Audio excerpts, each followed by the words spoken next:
저희가 지금 얼마나 증언하는 일이 중요한가를 보기 위해서 그 책 제목이 이제 위트니싱입니다. 위트니스에다가 진행형이죠. ing. 우리는 계속 증언하는 삶을 살아야 된다라는 것을 알기 위해서 이 과를 공부를 하고 있습니다. 저번 시간에는 저희가 하나님께서 그리스도인이 증인이 되고자 할 때 하나님께서 요구하시는 것이 있었다라는 것을 이제 배웠고요.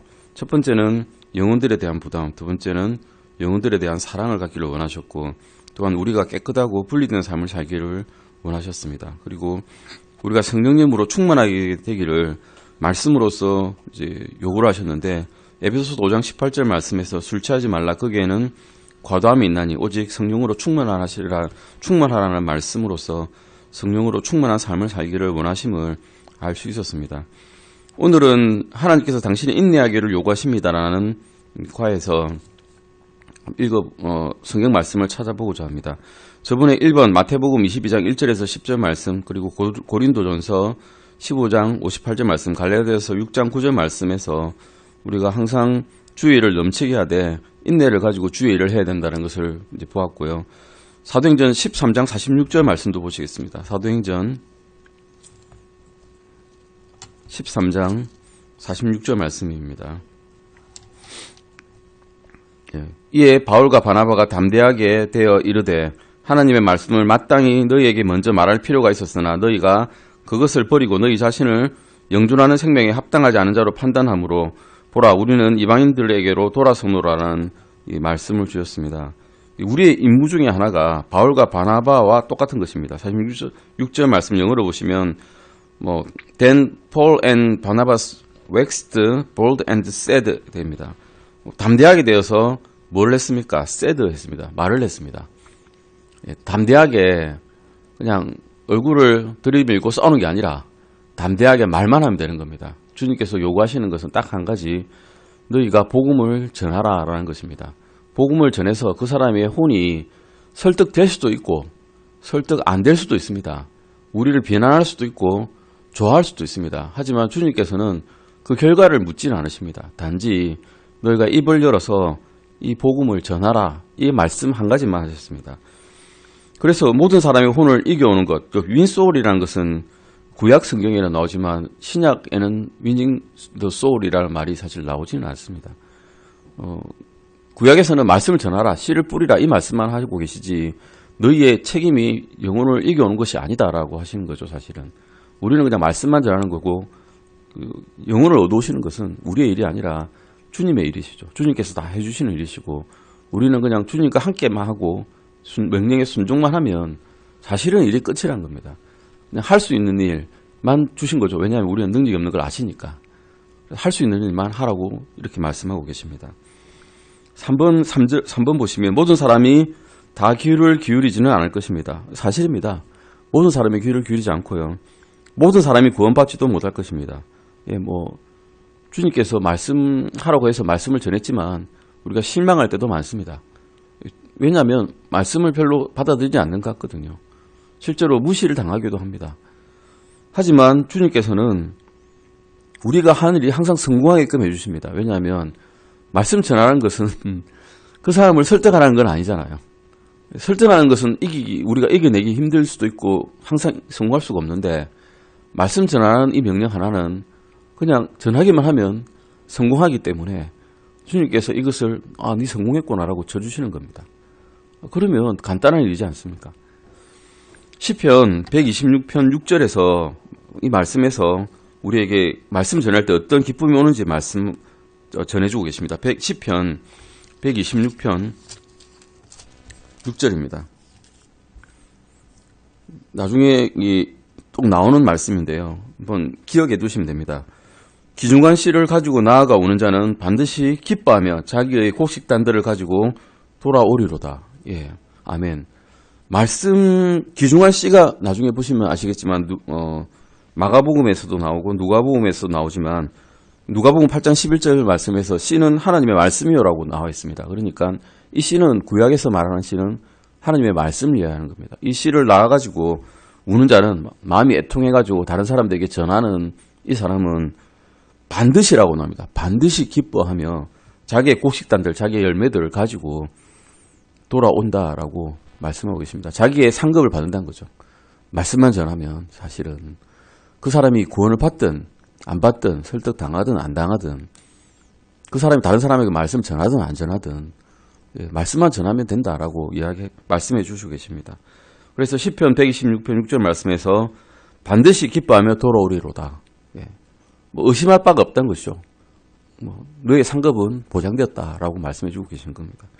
이사야서 55장 11절 말씀도 보시겠습니다. 이사야서 55장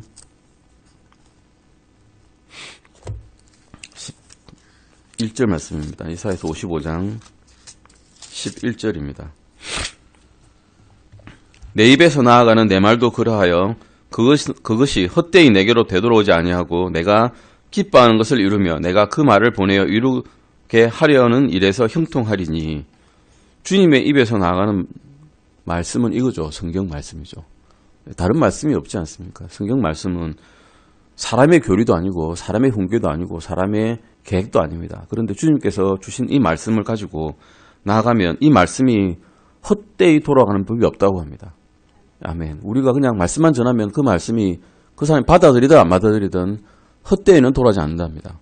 그러면 더욱더 말씀 전하기가 마음이 편해집니다. 육신적인 생각을 가지고 이 사람이 나한테 뭘 하지 않을까 고민할 필요가 별로 없는 것이죠.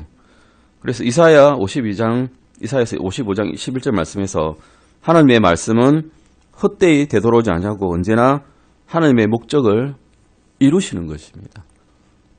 하나님의 목적은 모든 사람이 구원을 받는 것이지만 모든 사람이 구원을 받지는 않습니다. 모든 사람에게 말씀 전하는 것이지만 모든 사람이 그것을 받아들이지는 않습니다. 하지만 우리에게 주신 명령은 복음 전하라는 것밖에 없습니다. 그냥 그 사람을 구원에 이르게 하라. 이거 없습니다. 그냥 말씀만 전하면 하나님의 말씀이 헛되이 되돌아오지 아니하고 하나님께서 목적하신 모든 사람이 이 복음을 듣는 것에 가는 것입니다. 구령하는 정인이 위한 이제 4가지 단계들을 보시겠습니다. 이제는 앞에서는 그리스도를 위한 정인이 되고자 할 때 우리에게 요구하시는 것이 무엇인지를 봤습니다. 이제는 정말 우리가 정인이 되고자 한다면 무엇을 해야 될까? 어떤 일을 해야 정인이 될 수 있을까를 보고자 합니다. 구령하는 정인이 되기 위한 4가지 단계들을 해서 4가지로 단계를 나눴습니다. 성경에서 발견할 수 있는 구령에 관한 가장 일반적인 신뢰는 농사입니다. 왜 농사를 예로 들으셨을까? 다른 일도 많은데 뭐 목수도 있고 물고기 잡는 것도 어부도 있지 않았습니까? 근데 어부를 들어서 예를 들어서 구령하는 것을 이렇게 보여주지는 않으셨어요. 농사라는 단계가 가장 구령을 하는 데 있어서 가장 적합한 예시이기 때문에 아마 이렇게 주셨을 것 같습니다. 가족 중에 농부가 있으신 분 계십니까? 저는 제 큰아버지가 농부입니다. 저희 큰아버지는 어찌 말하면 일자무식입니다. 초등학교만 졸업할 수밖에 없었거든요. 그 당시 상황이. 그런데 가끔 가서 제가 큰 집에 가는 게 1년에 한 2번 정도밖에 안 되는데 가끔 가서 이야기를 들어보면 말씀을 들어보면 말을 들어보면 농사는 내가 짓는 게 아니야. 하늘에서 어떻게 해주지 않으면 어떻게 할 수가 없어 라고 하시더라고요. 농사꾼은 아는 거예요. 그냥 본성으로 아는 겁니다. 일을 해보면 내가 하는 일이 없다는 걸 아는 겁니다. 물론 내가 열심히 일하죠. 일하고 씨도 뿌리고 좋은 땅에 밭도 갈고 비료도 주고 다 하지만 하늘에서 하나님께서 해충을 보내신다거나 큰 비가 들어서 그냥 다 잠겨버리거나 이러면 아무것도 할 수 없는 겁니다. 그러니까 결국 우리가 하는 것은 아무것도 없다는 겁니다. 말씀 전하고 씨를 뿌리긴 하지만 결국 이것을 이루어 주시는 분은 하나님 한 분밖에 없다는 것을 이 농사는 지어보는 사람은 알기 때문에 농사의 비유를 들어주신 것 같습니다. 시편 126편 6절은 반드시 이렇게 제가 방금 보셨죠. 마태복음 13장 3절에서 9절도 농사에 비유하고 있습니다. 마태복음 보시겠습니다. 마태복음 13장 3절에서 9절입니다. 이것도 농사의 비유입니다. 13장 3절에서 9절입니다. 읽겠습니다. 저번 시간에도 한번 읽었습니다.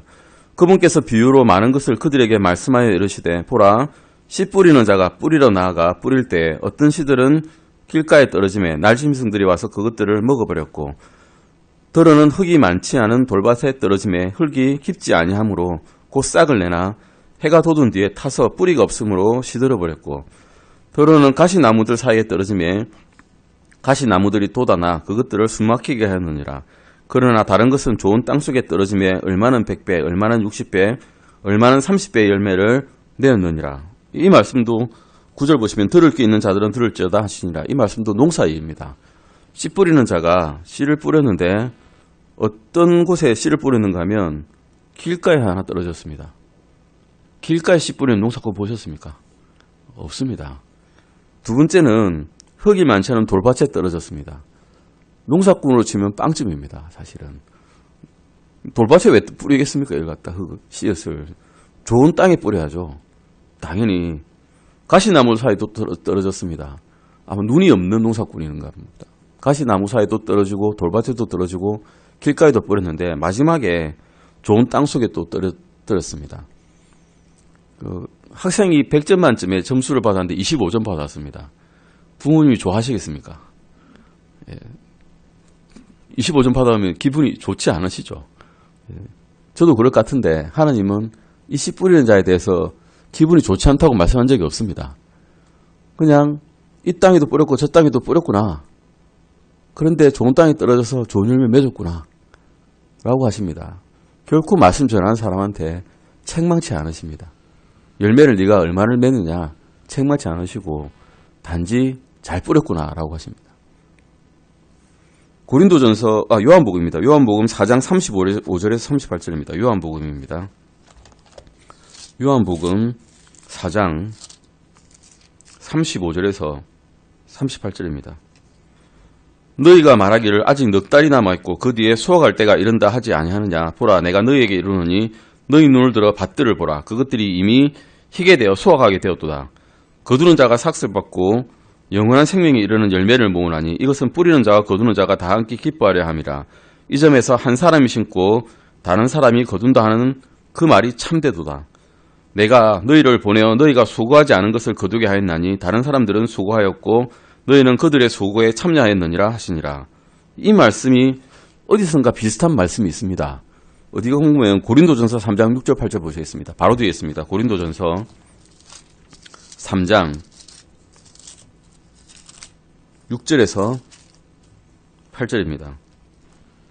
나는 심었고 아볼로는 물을 주었으되 오직 하나님께서 자라나게 하셨나니 그런즉 이와 같이 심는 자나 물 주는 자는 아무것도 아니며 자라나게 하시는 이는 오직 하나님이시니라.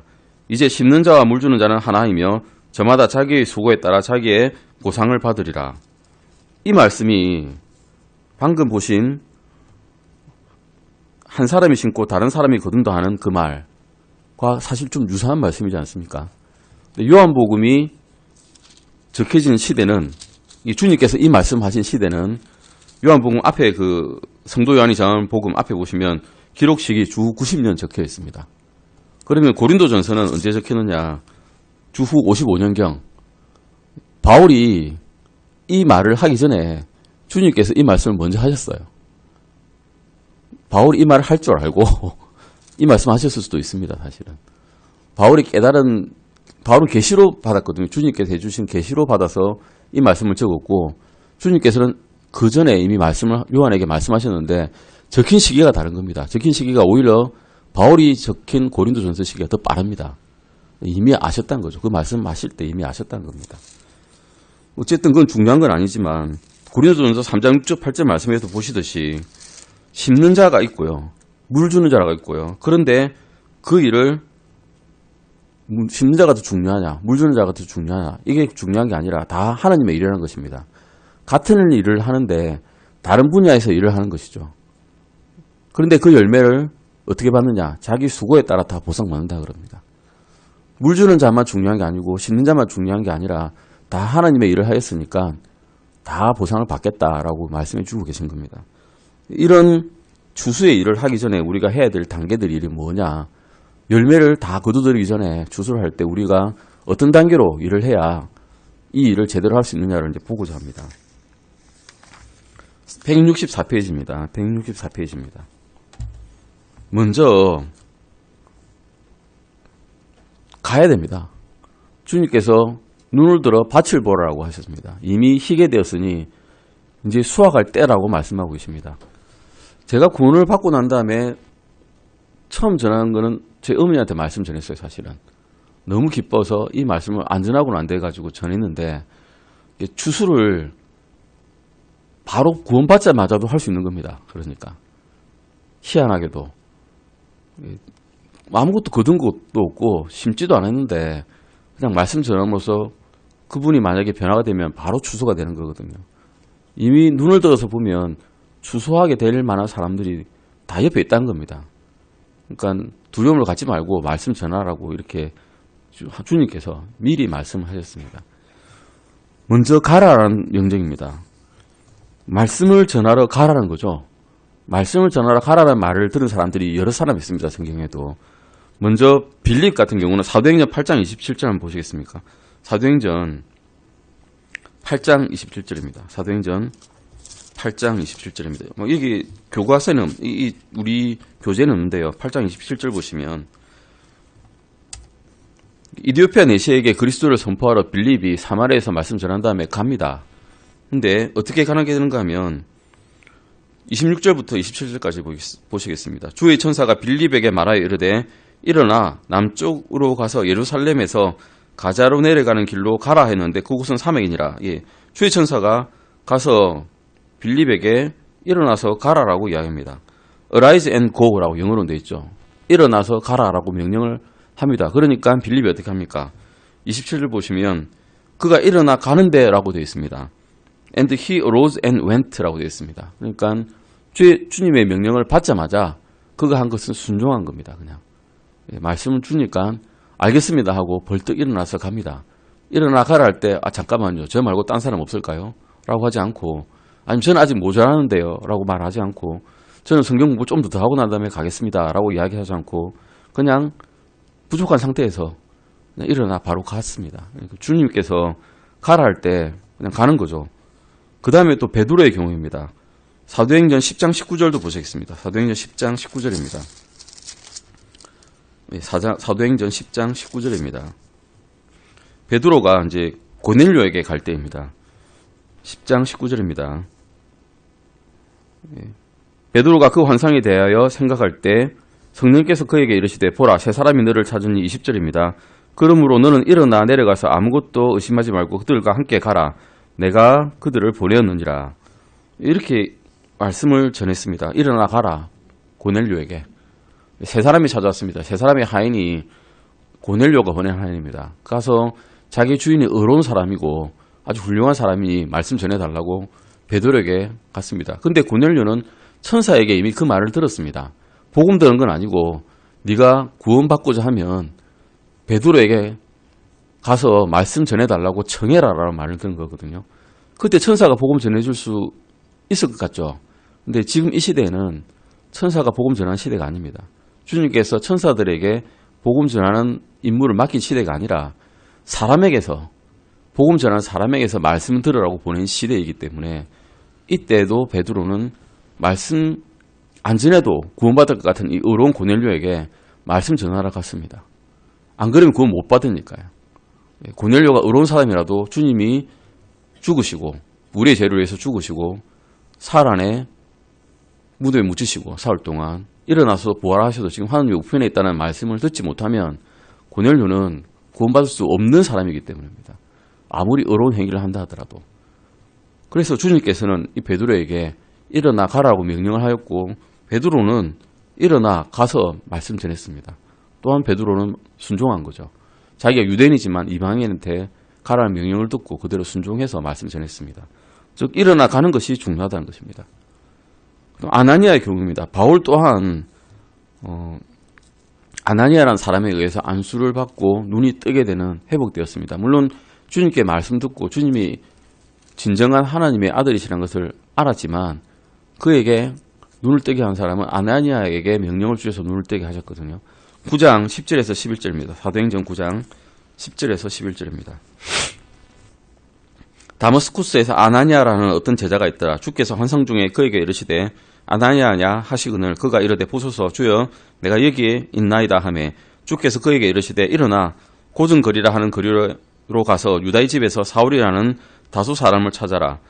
보라, 그가 기도하고 있느니라. 일어나서 다수 사람 사울을 찾아라라고 이야기하신 거죠. 그때는 사울은 유대인들 중에서도 그리스도인들을 핍박하기로 1등 가는 사람이었습니다. 아나니아는 두려워할 수밖에 없는 사람이었습니다. 가면 자기가 잡혀가가지고 당장 회당에 끌려가가지고 어떤 치동을 당할지 모르는데 가서 명령을 주시니 일어나서 갔습니다. 이렇게 명령을 하고 계신 겁니다. 가라라고 말씀하고 계신 거죠. 한번 읽어보겠습니다. 추수를 위해 많은 준비와 고된 수고를 하지 않는 농부는 없을 것입니다. 예, 없습니다. 안 그러면 다 작물이 죽거든요. 수고를 하지 않으면 작물은 죽습니다.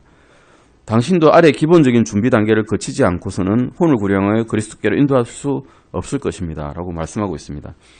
아까 시편 126편 6절을 읽었습니다. 귀중한 씨를 가지고 나아가 우는 자는 씨를 가지고 뿌리려면 울 정도로 마음이 애달파야 된다는 것이죠. 마가복음 16장 15절 보시겠습니다. 마가복음 16장 15절입니다. 마가복음 16장 15절 말씀입니다. 그분께서 그들에게 이르시되 너희는 온 세상에 가서 모든 창조물에게 복음을 선포하라라고 말씀하고 있습니다. 역시 여기서도 먼저 일어나서 가서 복음을 선포하라라고 말씀하고 있습니다. 선포하라는 말에 영어로 보시면 And he said unto them, Go ye into all the world and preach the gospel to every creature. 예, preach라고 합니다. 말씀을 선포하는 게 preaching입니다. 설교를 우리가 preaching이라고 하지만 사실은 이 복음 선포하는 것, 이거 자체가 설교라는 것입니다. 설교를 복잡하게 생각할 필요 없고 주님의 복음을 전하는 것, 우리의 죄를 위해서 죽으시고 두 무대에 묻히시고 사흘 만에 부활하셔서 주님의 우편에 있는 것을 모르는 사람에게 알려주는 것, 이것이 프리치라고 하는 겁니다. 이게 선포라는 것이고 설교라는 것이죠. 사도행전 5장 20절입니다. 사도행전 5장 20절입니다. 5장 20절 말씀입니다. 가서 성전에 서서 이 생명의 모든 말씀을 백성에게 말하라 하며, 이 생명의 이 모든 말씀, 주님의 복음을 모든 백성에게 선포하라라고 하고 계십니다. 사도행전 5장 20절도 가서 성전에 서서 이 생명의 모든 말씀을 백성에게 말하라라고 하고 계십니다. 즉 사도행전 통째로 다 외울 필요도 없고요. 요한복음 다 통째로 외울 필요도 없고 누가복음 통째로 다 외울 필요도 없습니다. 자신이 알고 있는 복음을 선포하기만 하면 된다는 것입니다. 이것이 이제 가라라는 명령 1단계고요. 갈 때 어떻게 가야 되느냐라고 이제 구체적인 방법을 서전트 목사님께서 이렇게 정해놓았습니다. 우리 교회가 지역 전도를 나갈 때 방문 시간들을 정해놓은 것을 두 가지를 위해 하기 위한 것입니다. 우리는 사람들을 예배에 초청하기 위해 가망성 있는 대상을 얻기 위해 문을 두드리거나 그들의 집을 방문합니다. 즉 구령하기 위해서. 위닝 소울이지만 사실 또 아까 말씀드렸듯이 우리가 혼을 얻는 건 아닙니다. 단지 말씀 전하기 위해서 이렇게 두드리는 거고요. 방문은 2명이 한 조가 되어 이릅니다. 우리 나갈 때도 2명 한 조대에 나가죠. 왜 2명이 한 조대에 나간 거냐? 어렵기 때문입니다. 한 사람 어렵거든요. 얼굴도 조금 낯을 어떻게 보면 볼드하게 하는 거죠. 대담하게 담대하게지만 볼드라는 말이 뻔뻔하게란 말도 있습니다. 담대하게 하기 위해서는 2명이 한 조대에 나가는 게 훨씬 편합니다. 어리거나 경험이 없는 그리스도인은 성숙하고 경험이 많은 그리스도인과 한 조를 이루는 것이 훨씬 더 능률적이죠. 만약 힘이 없으면 말씀 전하기 힘들면 조용한 파트너가 돼서 잘하는 파트너가 어떻게 하는지 보고 있으면 됩니다. 저는 김영렬 형제님과 같이 나갔는데 잘하시더라고요. 조용한 파트너가 되었습니다. 저는. 그래서 보고 배우는 바가 많았습니다. C번입니다. 또한 당신은 당신의 손이 미칠 수 있는 영역내에 있는 잃어버린 사람들, 친척들, 이웃들, 친구들, 직장 동료들 등등의 목록을 작성할 필요가 있습니다. 우리 친척들, 친구들, 직장 동료들 어딘가 나중에 죽게 되면 영원한 곳에서 영원히 자기의 혼을 보내야 됩니다. 영원한 시간을요. 그 사람들을 안타깝게 생각한다면 구령을 해야 되겠다는 마음이 작정을 하고 계획을 세워야 됩니다. 목록을 작성했다면 그들에게 복음을 증언해서 그리스도께로 구령하고자 하는 계획을 행동에 옮겨야 됩니다. 계획을 먼저 해야 되는 거죠. 그러니까 행동에 옮기려면 계획하지 않으면 어떤 일이든지 하기 힘듭니다. 계획하지 않고 하는 일은 일회성입니다. 저희가 병원에서도 교육을 사실 받거든요. 다음에 계획을 써내세요. 라고 이 작성 문안을 보냅니다. 저희한테. 그럼 저는 작성을 열심히 해가지고 다음에는 이런 일을 하겠습니다. 1월 달에는 뭘 하고 2월 달에는 뭘 하고 3월 달에는 뭘 할 겁니다. 라고 계획을 써냅니다. 계획을 써내지 않고 그냥 닥치는 대로 일을 하면 일은 잘할 수는 있습니다. 그런데 닥치는 대로 일을 하게 됩니다. 뭔가 나중에 보면 1년 뒤에 돌아보면 한 게 하나도 없습니다. 그냥 평상시 하는 일만 한 거죠.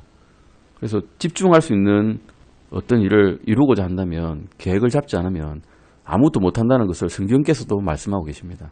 즉 영혼을 구원하고자 한다면, 내가 친구를 구원하고자 한다면, 이웃을 구원하고자 한다면 계획을 세워야 된다고 말씀하고 있는 겁니다. 그 다음에 2단계입니다.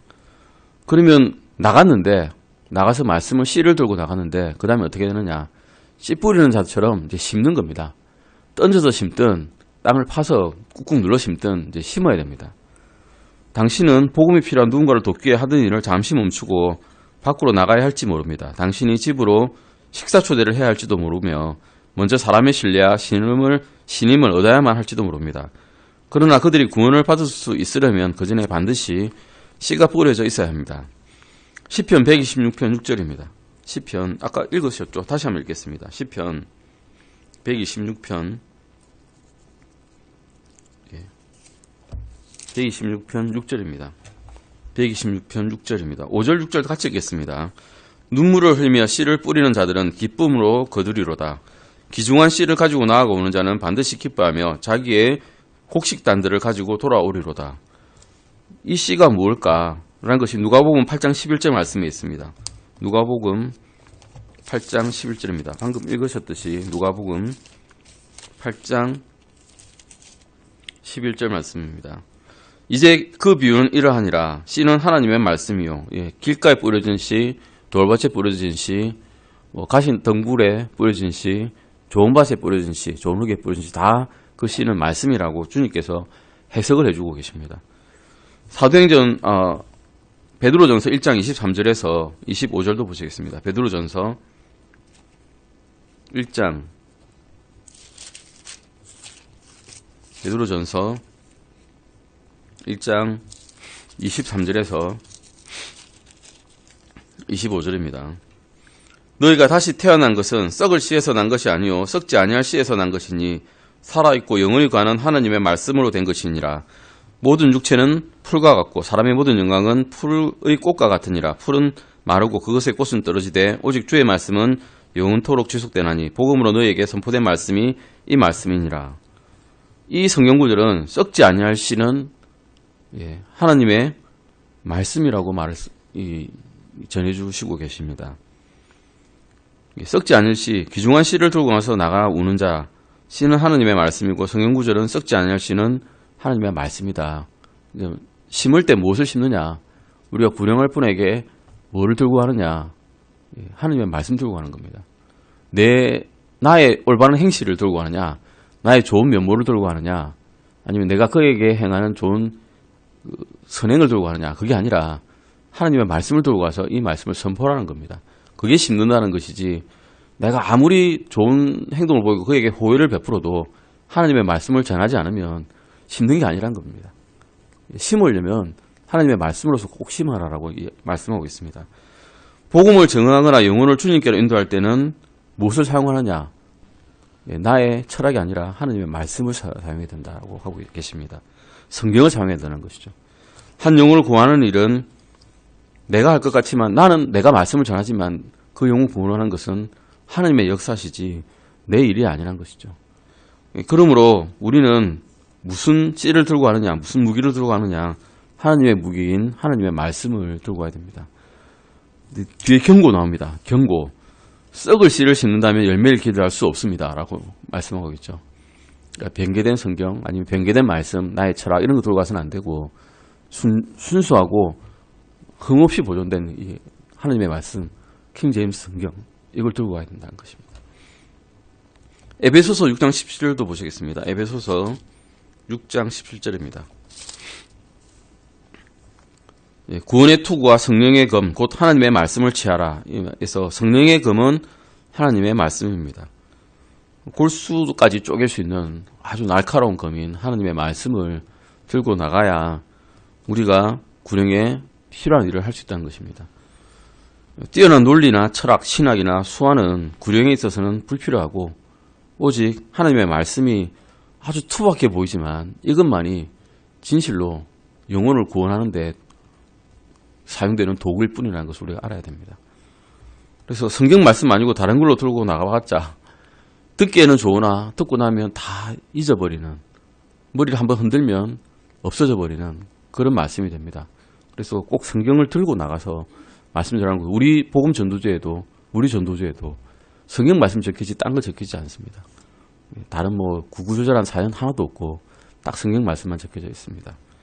그러면 나는 뿌릴 때 어떻게 뿌려야 될까요? 흙밭에 뿌릴 수도 있고 가시밭에 뿌릴 수도 있는데 그래도 뿌리는 요령이 있어야 좋은 밭에 조금이라도 더 뿌리지 않겠습니까? 그래서 뿌리는 요령을 이야기하고 있습니다. 주머니나 지갑 그리고 차 안에 건전한 복음 전도지를 가지고 다니는 습관이 필요하다는 겁니다. 습관이 무섭습니다. 사실은.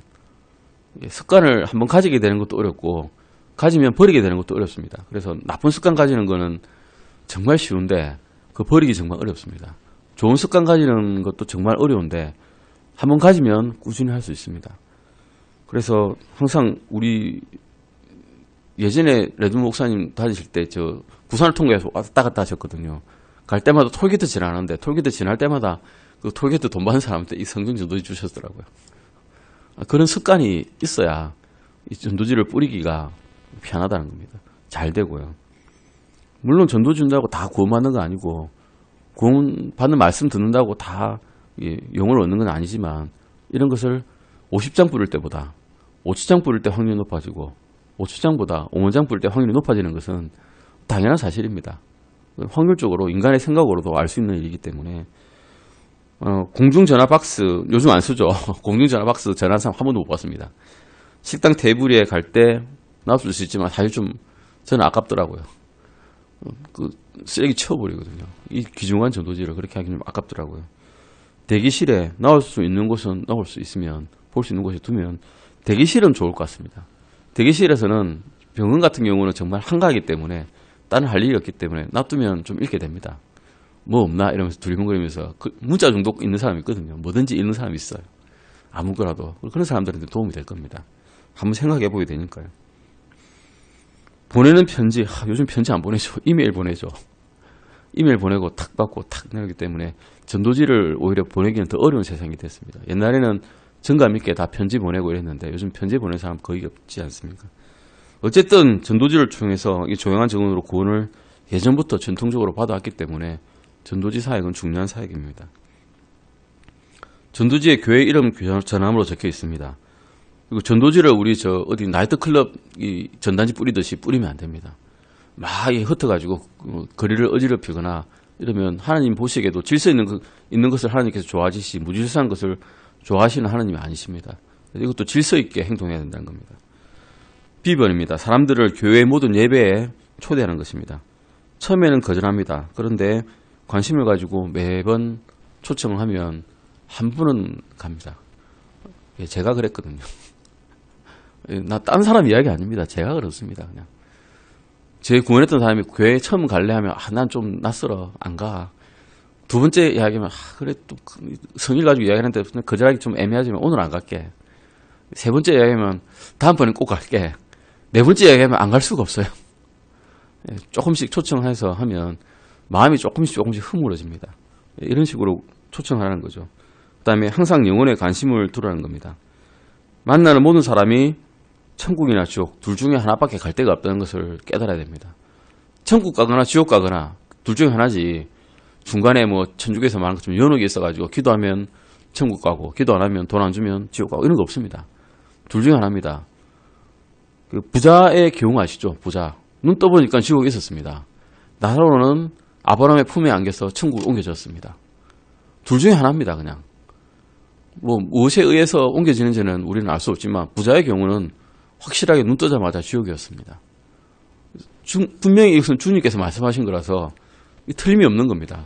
둘 중에 하나밖에 없기 때문에 우리가 눈을 들어서 다른 사람을 볼 때 저 사람은 천국 가거나 지옥 가거나 둘 중에 하나밖에 없는데 라는 생각을 가져야 된다는 것입니다. 하나님께서 주신 복이나 성경 구절, 경고의 말씀을 할 수 있는, 복음을 정하는 말을 할 수 있는 능력도 우리가 그래서 개발을 해야 됩니다. 능력이 사실 없거든요. 말씀 외우지도 잘 못해요, 요즘에는. 50대 딱 넘어가면 어제 했던 일도 기억이 안 납니다. 외우려고 마음을 먹어야 이게 외워지지. 그냥 옛날처럼 착 보고 외워지고 이런 거 없습니다, 이제는. 그래서 능력을 개발해야 됩니다. 말씀할 때 지나치게 강요하거나 압력을 가하지는 말되 또 아무런 말도 안 하고 입을 탁 다물고 있으면 그 사람이 구원의 말씀을 들을 기회가 없어지기 때문에 복음의 씨는 뿌려야 된다는 것입니다. 우리 전도제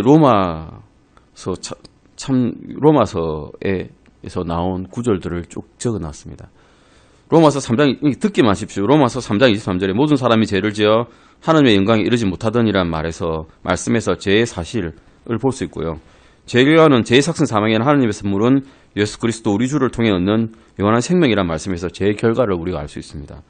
죄를 위한 구제책은 우리가 아직 죄인이었을 때 그리스도께서 우리를 위해 죽으심으로 하나님께서 우리를 향한 자신의 사랑을 당당히 제시하시느니란 말씀에서 죄를 위한 구제책이 이미 주셨다는 것을 우리가 알 수 있고요. 구원받는 방법은 누구든지 주의 이름을 부르는 자는 구원을 받으리란 말씀에서 우리가 큰 안도를 받으면서 구원을 받을 수 있다는 것을 다른 사람에게 담대하게 전할 수 있습니다. 이 말씀 가지고 하는 겁니다. 로마서 3장 20절 잠깐 보시겠습니다. 로마서 3장 20절입니다. 로마서 3장 20절 말씀입니다. 그러므로 율법의 행위로는 어떤 육체도 그분의 눈앞에서 의롭게 될 수 없나니 율법으로는 죄를 알게 되느니라. 율법은 우리가 비유를 할 때 거울이라 그럽니다. 우리의 몸이 더러운 것에 묻혀졌을 때 거울을 보면 우리가 더럽다는 것을 알 수 있습니다.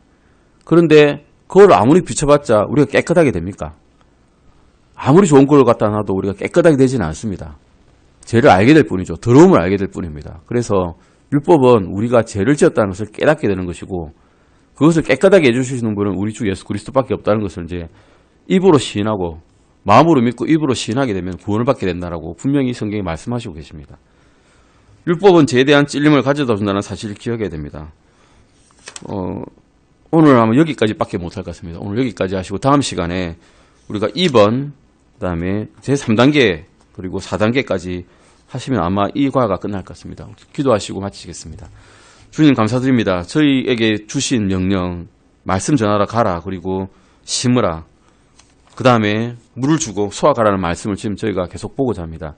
이 말씀을 가지고 다른 사람에게 증언할 수 있는 저희의 삶을 인도하여 주시옵소서. 또한 담대한 용기도 주셨고 전도제를 가지고 어디에서나 주님의 말씀을 전하고 어디에서나 주님의 말씀을 담대하게 전할 수 있는 저희의 마음 상태를 만들어 주시옵소서.